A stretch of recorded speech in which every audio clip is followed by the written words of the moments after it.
Welcome back. Well, this is a couple of weeks after we came back from the South Island tour, and we couldn't resist this particular ride. Whole Auckland chapter every now and again will run a what we call a hard arse ride. That's a 700 plus kilometres ride to be transacted in a single day, including the time to get to the start and finish points. Most riders will usually clock up 800 to 900 kilometres to get this ride put in during daylight hours, so it's a pretty nice challenge, and they've been running for a number of years. Now, back in the beginning of March, the road captain that usually puts these things together, and there is a lot of planning involved, trust me on that, had the wild idea, why don't we run two back to back over a weekend? And the only way to really get that done is run Auckland to Wellington. Overnight in Wellington, come back the next day. Put this one up on the events calendar, and it very quickly became obvious this was going to be oversubscribed. It had to be limited. There were 20 bikes max ceiling capped for this particular ride, and it was booked out solid soon after being made available. So that's quite enough preamble. Let's take a look at the ride itself, because we've been watching it for the last minute and a half. We left from the Z Bombay station. 7:30 a.m. in the morning was the departure time, so we all had to get there obviously before that so we could hear the road captain briefing. And the route we're travelling down is going to be in several stages. It's not really a tourist sight seeing journey. We're going to be stopping for fuel, a little bit of a snack bites at the service stations on the way, and just make as good a pace as we can down the island to get to Wellington. Hoping to get there by about 5:30. We've got a hotel booked in the CBD with undercover secure parking for all the bikes.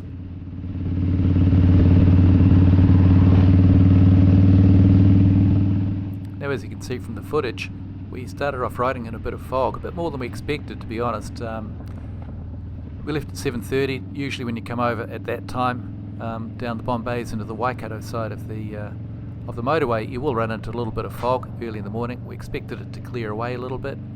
2 hours later we still find we're riding through some pretty solid chunks of fog, but well, that's what you get when you're riding a little bit earlier in the morning, so nothing much to be done but grin and bear it.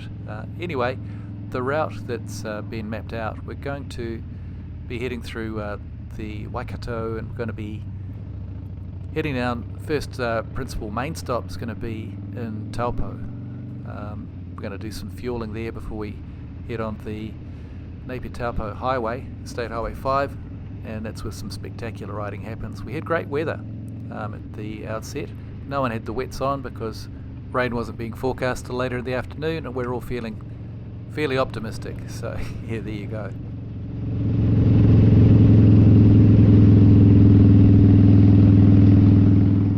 Now, this road we're on right now, Poihipi Road, connects through to Taupo, and it's a really good ride.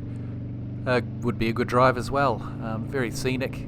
It's off the beaten track. It's not boring by any means. There's a lot of great things to see along here, and a lot of different landscapes as well. We're travelling through bush, but we eventually, as we're coming into close towards the outskirts of Taupo, we do come across some amazing thermal vents coming up, which look like there's some kind of Armageddon happening ahead, but it's not anything sinister. It's just simply the thermal vents from the power plants a little bit closer to Taupo township itself. So yeah, kind of, I hate to grab that on film because what on earth is going on?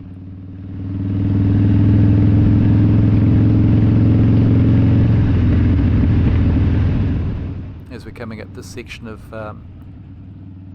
roadside here, as we're getting closer to the town itself, there is a police unit at the top of the hill, lights flashing. He was all by himself. Don't know quite what his story was, but thought, is he signalling something ahead? It certainly wasn't for us, because we just came across him already all lit up on the side of the road, but there was nothing to be seen. Not really quite sure why he was all lit up. Anyway, you can see Taupo in the distance there as we turn down the hill, and we make a little small detour through the town. We get off the main drag as soon as we can up through Spa Road, and that leads us to there's 2 service stations side by side, the Z and the NPD self-service station, right across the road from each other. Yeah, by this time we've been on the road for about 3 hours. It's coming up close to 10:30, I think. I will put up some time markers every now and again. The bottom left of the screen you'll see the local time at the time the film clip was logged, so we've got an idea of how we're tracking along. As we pull into the Z, which was our chosen place to stop because they've got food there in the service station itself, plus there's a lot of other bakeries and shops nearby where you can grab some food.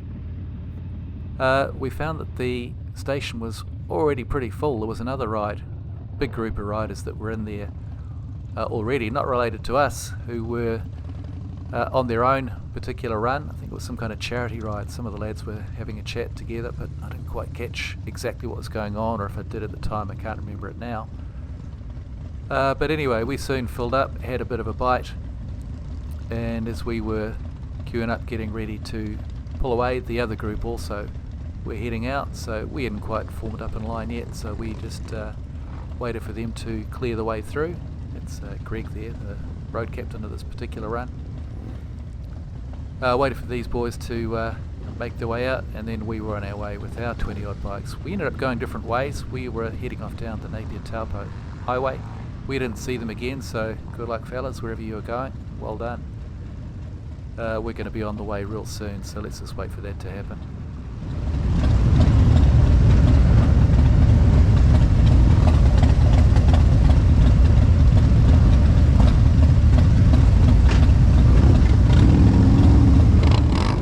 Now as we get rolling, we turn onto Napier Road, and then from there straight up the road to the roundabout.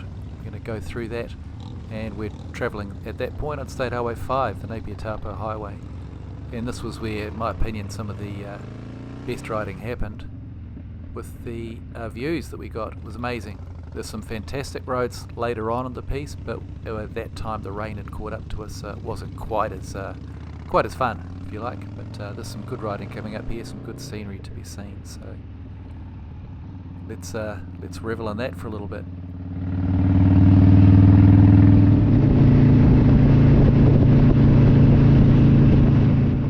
I haven't been on the Napier-Taupo highway for many years, until the last year, where last October we came across the Napier-Taupo coming the other direction, heading north with it. We met our mate Rex, good old pal Rex, down in Kapiti Coast with Joss and Rick, and we rode up, heading over the Saddle Road and up through Havelock North, and then over the road, and it was actually really good. I enjoyed it a lot. We had a bit of mist, bit of rain, bit of wind, but it was a good ride, and it's good to see it again now this way, coming the other direction in fair weather. Great scenery in here. Really recommend this road. It's good fun.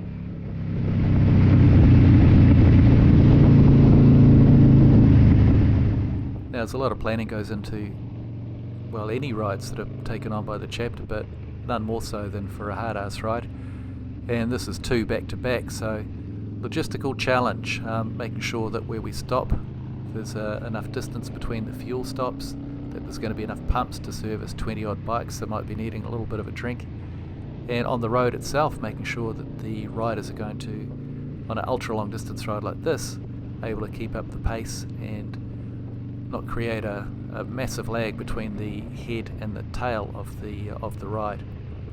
On this particular ride everything went real smooth. We didn't have too much traffic.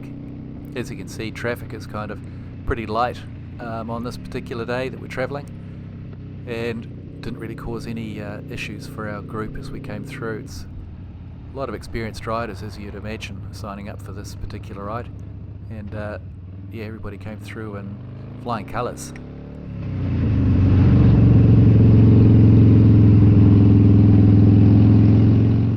So how do we keep track of everybody on the ride to make sure that we're not leaving anybody behind? Well, obviously a lot of it's personal rider responsibility, but at the front of each of their rides, and particularly this one, there's a road captain going to be leading the way. We'll be following the road captain's lead. Where necessary there'll be corner markers left, but on a ride like this there's some long distances, not too much need to be dropping corner markers, although there were 1 or 2 on this particular ride.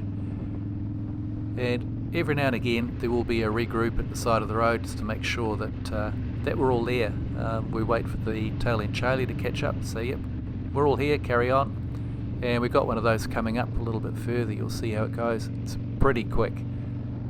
We stop, wait for the tail to catch up. In that case it didn't take terribly long at all.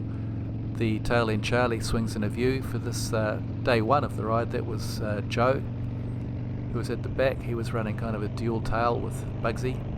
And once the tail end Charlie comes into view, then we hit the road again. We're rolling, so it's not like get off the bike, stretch, yawn, nothing like that. And most definitely not a helmets off situation. We just wait there for the tail end Charlie to come into view, and on this case it was a matter of 10-15 seconds, if that long. You'll see it in real time as it plays out, because that particular stop is coming up. But I guess in summary too, one of the best pieces of advice I ever heard, which was delivered by Greg, road captain on this ride, way back on the first hard arse I went on. On the ride, look after yourself, look after the rider in front, look after the rider behind you by riding sensibly, safely, and keeping an eye out at all times to keep abreast of just how they're travelling, how you're travelling, and everybody's going to get there fine. Anyway, coming up in a moment, I'll keep quiet, is the regroup, and you'll see how it happens in real time.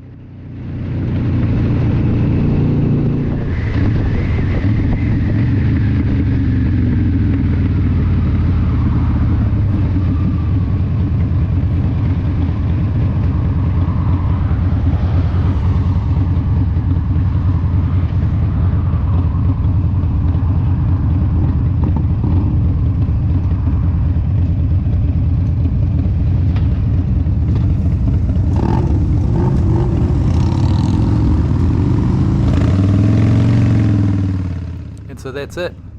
Barely stopped rolling before the tail end Charlie came into view, which is a good sign on a group like this. There's 20 bikes. We're travelling, I think the time check before, did it say 12:30? I think it did. So that means we're 5 hours from where we kicked off, started the ride itself at 7:30, back at the Bombay service station. It's a good sign that the group has managed to keep that close together over such a distance. So signs are very good. Anyway, we've just finished riding on the Napier-Taupo highway. We're now on the main North Road, State Highway 2, and really starting to head south. I think we've got a fuel stop coming up at the BP Bayview at Napier. So my first rule of touring or riding long distance, if there's a fuel stop, don't ever think you shouldn't do it. Always fill up, even if you don't think you need too much. Those last few drops could mean the difference between running out of fuel on the side of the road or making it to the last gas station on the last breath of fumes. So yeah, touch wood, I've never run out of fuel on this on the bike. Come pretty close, been pretty much running on fumes a few times, but touch wood, hasn't happened yet. I'm not intending for it to ever happen. So there's the rule. If you're at a fuel station, fill it up, even if you only just done it 50k down the road. Now at this stage of the ride we're starting to really bear south, and we'll be, well, we have been all along of course. Yeah, by that I mean we're going down to parts we don't typically travel. Many of our chapter rides will reach down to as far south as like Taupo, etc. But from here on we're pretty much going into areas that we very seldom get to hit as Auckland chapter, unless we're travelling down to the South Island, and this is on the way down.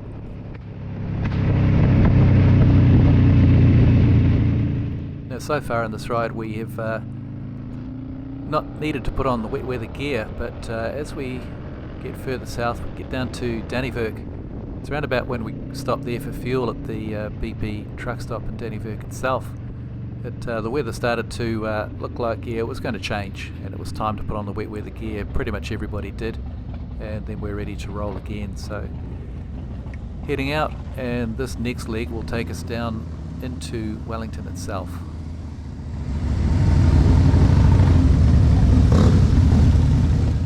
Now you'll probably notice there's a little bit less footage of this last section down towards Wellington. I did do some filming, unfortunately used a lot of battery up on what became unusable footage on account of a bit of rain and mist, particularly as we come over the Remutakas, which made that film unusable unfortunately, and used up a lot of battery, so it meant that I didn't capture the last little bit coming into Wellington. But don't worry, we've got plenty of Wellington stuff coming up in next week's video as we take on the return ride. Anyway, that's a little way to come yet. We've got some footage as we're heading down, travelling into Masterton, and then after Masterton we do make our way towards the Remutakas. That was interesting, it was fantastic. Haven't been over there for a very long time. Last time would have been in a car a couple of decades ago for sure. But you can see it's getting later in the day. I think that time check just whizzed by. It must be around 4 o'clock, 4 p.m. On day one of the riding, as we're kind of cutting through the bypass around Masterton. And this is all eventually leading us back or getting onto State Highway 2, which is what we travel on across and over the Remutakas, and then through the Hutt, Upper Hutt, Lower Hutt, Petone, and then along the waterfront into Wellington itself. But the Remutakas looked fabulous, but yeah, like I said, didn't quite translate to film on account of the blurring on the camera lens with the conditions that we encountered on the way. There was some relatively non-blurry stuff that I managed to salvage, which is what we're looking at now as we come over the twisty, windy and somewhat slippery Remutaka Hills.